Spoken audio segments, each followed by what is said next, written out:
फोर्थमा चाहिँ हामीले के छ भनेपछि अहिले चाहिँ धेरै जसो सूचनाहरू चाहिँ फिजिकल माध्यमबाट माग्ने भन्दा पनि अझै डिजिटली चाहिँ मान्छेहरू चाहिँ त्यस सजिलो मान्ने भएको हुनाले चाहिँ हामीले चाहिँ फिजिकली फाइल गर्नुभन्दा पनि अझै धेरै जसो कुराहरू चाहिँ डिजिटल्ली चाहिँ त्यसलाई चाहिँ त्यो सोसल मिडिया अथवा गएर आफ्नो वेबसाइटहरूमा चाहिँ चाँडो अपडेट गर्ने कुराहरूमा चाहिँ त्यो चाहिँ मेन्सन गरेको छैन राम्रोसँग।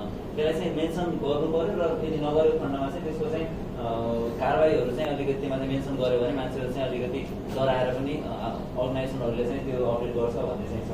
र त्यो अपडेट गर्यो भने मान्छेहरूले अब त्यो इन्फर्मेसन लिनको लागि पनि सिधै अफिसै धाउनु परेन, डिजिटली माध्यमबाट पनि लिन सक्यो। र यसलाई चाहिँ अझ यो आरटिआईको कुरालाई चाहिँ अझै चाहिँ मतलब सर्टली एन्ड स्विटली चाहिँ सल्भ गर्ने भयो बाटो चाहिँ यसो भयो भने।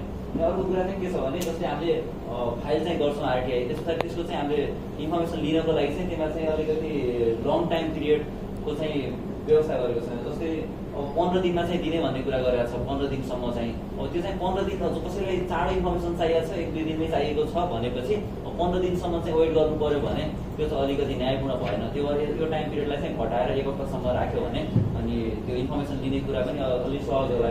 र अपिल गर्ने कुरा पनि जस्तै अब 7 दिनमा चाहिँ अपिल गर्ने भन्ने कुरा गरेको छ, त्यो चाहिँ अब मान्छे कोही अलि टाढा हुनसक्छ त्यो इन्फर्मेसन लिने मान्छे, 7 दिनमै अपिल गर्न पाएन भने त त्यो त छुट्टी गयो नि त।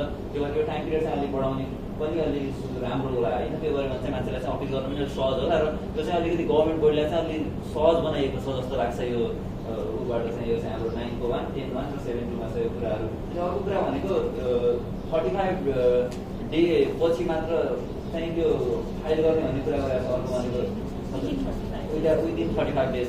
योमा पनि अब कतिपय कुराहरूमा मान्छेहरूले अब ढिलो हुनसक्छ, त्यो भएर चाहिँ अलिकति रिभाइज गर्यो भने अझ सहज होला भन्ने चाहिँ लाग्छ। त्यो भएर यसमा नै जुन यो टाइम लिमिटेसनको कुरा छ 7 दिन र 35 दिन भनेको एकदम छोटो टाइम हो जाने भएको भएर चाहिँ जुन सूचनाको हकवाला जुन हामीलाई पत्र पठाइन्छ त्यसमा नै बोधार्थको रूपमा चाहिँ एउटा तपाईँलाई यो सूचना दिएको मन परेन, चित्त बुझेन भने चाहिँ यो अधिकारीभित्र यति दिनभित्र चाहिँ उजुरी लिएर जान सक्नुहुनेछ भन्ने खालको एउटा राखिदियो भने चाहिँ मान्छेलाई चाहिँ त्यो टाइम क्यालकुलेट गर्न सजिलो हुन्छ भन्ने कुरा चाहिँ हाम्रो डिस्कसनमा आएको थियो। त्यो कुरा चाहिँ हामीले मेन्सन गरेको छौँ। अनि अघि मैले भन्न छुट्याएको चाहिँ स्कोपिङवाला जुन कुरा छ, एउटा नेटिभ सिटिजनवाला भन्ने कुरा छ नि। अर्को ल्याङ्ग्वेजको कुरा चाहिँ कतिपय छैन, कति धेरै मान्छेहरू चाहिँ मोनोलिङ्गुअल हुनुहुन्छ, एउटा मात्रै भाषा बोल्ने हुनुहुन्छ, उहाँहरूको लागि चाहिँ नेपाली ल्याङ्ग्वेज फर्स्ट ल्याङ्ग्वेज नहुन सक्छ। त्यही भएर आफ्नो मातृभाषामा मदर टङमा पनि सूचना पाउने कुरा चाहिँ सुनिश्चित चाहिँ हुनपर्छ। त्यो एक्ट के थ्रुबाट भयो भने मात्रै इम्प्लिमेन्टेसनमा जान सक्छ, नत्र हुँदैन भन्ने